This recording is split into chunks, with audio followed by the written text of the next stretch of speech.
बुलंदियों में इतना ना चढ़िए कि पड़ाव ही नज़र ना आए, क्योंकि पड़ाव में आना बहुत ज़रूरी है, तभी दूसरी मंजिलों की तरफ जाया जा सकता है।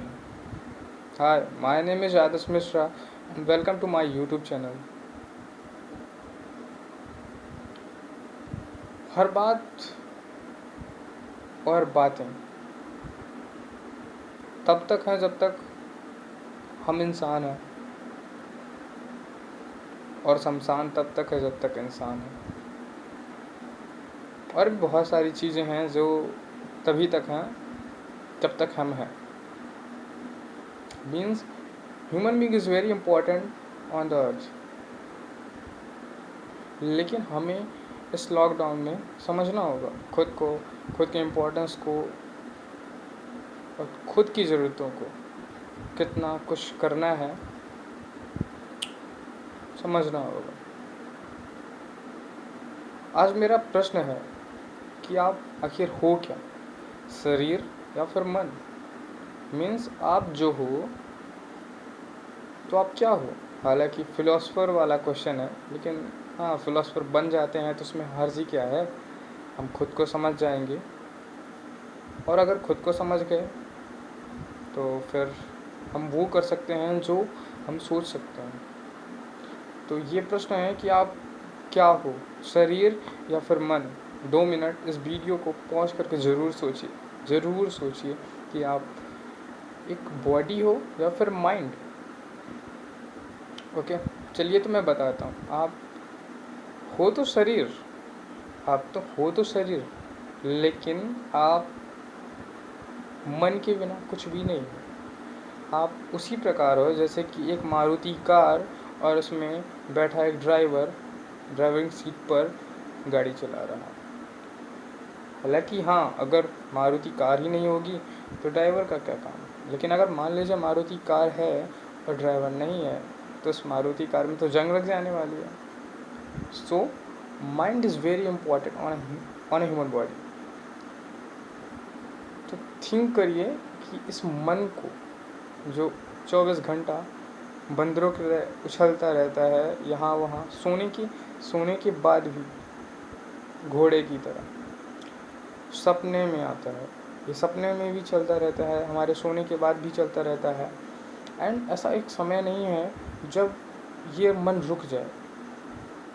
शरीर रुक जाता है परंतु मन नहीं रुकता है। हाँ, हम आपको उदाहरण देते हैं कि आप मन हो कि नहीं। ठीक है, आप मन पे कितना निर्भर करते हो। यदि मन नहीं होता तो आपको चोट का एहसास नहीं होता, आपको इस संसार का एहसास नहीं होता, आपका कोई टारगेट नहीं होता, आपके अंदर एक जो अंदर से एक्साइटमेंट होती है वो भी नहीं होता, और इन्जॉयनेस नहीं होता, सैडनेस नहीं होता। और आप सिर्फ एक बॉडी, जैसे कि आजकल घर, पेड़ पौधे और भी चीज़ें जो एक जगह पर अड़ी हैं, मतलब नॉन लिविंग की तरह हम होते हैं। हमारे पास माइंड है, ब्रेन है, इस कारण से हम उनसे कुछ यूनिक हैं, हट कर हैं। लेकिन हम काम उसी तरीके का कर रहे हैं, उससे भी लो वाला कर रहे हैं। हम बहुत कुछ कर सकते हैं लेकिन हम 0.01% भी काम नहीं कर रहे हैं। यदि हम खुद में 1% सुधार करें ना, तो पूरे महीने में 30% सुधार कर सकते हैं, 30% सुधार कर सकते हैं। देन हमें थिंक करना होगा, हमें मन को कैसे संभालना है। मन, हमारी बॉडी, यदि हमारे समय ख़राब चल रहा है, ऐसा लग रहा है कि ऐसे बहुत सारे क्वेश्चन होते हैं कि आखिर मैं आया क्यों हूँ इस पृथ्वी पर, मेरा जन्म क्यों हुआ है। अगर ऐसे क्वेश्चन आपके अंदर क्रिएट होने लगे हैं, देन आप बहुत ही जल्दी करेक्ट पाथ पर जाओगे, बहुत ही जल्दी। लेकिन बाउंस बैक करते रहो। जब तक आप आपका जो बाउंस बैक है ना, वो जब तक चलता रहेगा ना, आपको वो करेक्ट पाथ पर ले जाएगा। थोड़ा वक्त लेगा, लेकिन कुछ वक्त बाद बहुत जल्दी आप करेक्ट पाथ पर बिल्कुल चले जाओगे। लेकिन bounce back is very important. Okay, और आप कुछ तैयारी करना चाहते हो अपने लाइफ के जो टारगेट को अचीव करना चाहते हो, तो सबसे पहले 3 चीज़ें बहुत ज़्यादा इम्पोर्टेंट करती है। सबसे पहला आपका फिजिकल, दूसरा आपका थॉट एंड तीसरा मूड, माइंड। तो ये तीनों चीज़ें कैसे कैसे सुधरें, तो सुधरे कैसे? तो इन तीनों को सुधारने का एक अच्छा ज़रिया है कि इन तीनों ऑप्शन में आप एक ऑप्शन चुन लीजिए। मतलब आपको फिजिकल एक्टिविटीज़ करने में, आपको बॉडी बिल्डिंग बनाने में यदि मज़ा आता है, जिमिंग करने में मज़ा आता है, देन आप जिमिंग स्टार्ट कर दो। When you start gymming, then अपने आप थॉट प्रोसेस अपने आप अच्छे थॉट्स होगी। जब बॉडी स्ट्रिक्ट होगी तो थॉट भी स्ट्रिक्ट वाले आएंगे, फ्लेक्सिबिलिटी थॉट नहीं आएंगे जो फिसल जाएं। देन आपका जब थॉट एंड फिजिकल अपार्टमेंट अच्छा होगा ना, तो फिर बाद में आपका मूड, माइंड भी अच्छा होगा।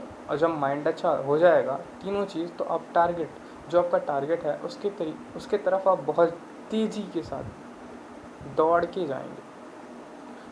सो ज़्यादा से ज़्यादा इन वक्त यदि आपका थॉट पढ़ने में मज़ा आता है, थॉट बनाने में मज़ा आता है, तो ऐसे थॉट को समझिए और दूसरों को समझाइए भी। उससे क्या होगा कि आप जितना कुछ विचार दूसरे को देंगे, उतना ही ज़्यादा आप कुछ ऐसी चीज़ें बोल जाएंगे जो चीज़ें आपने अभी तक सोची भी नहीं थी, या फिर सामने वाला बता दे।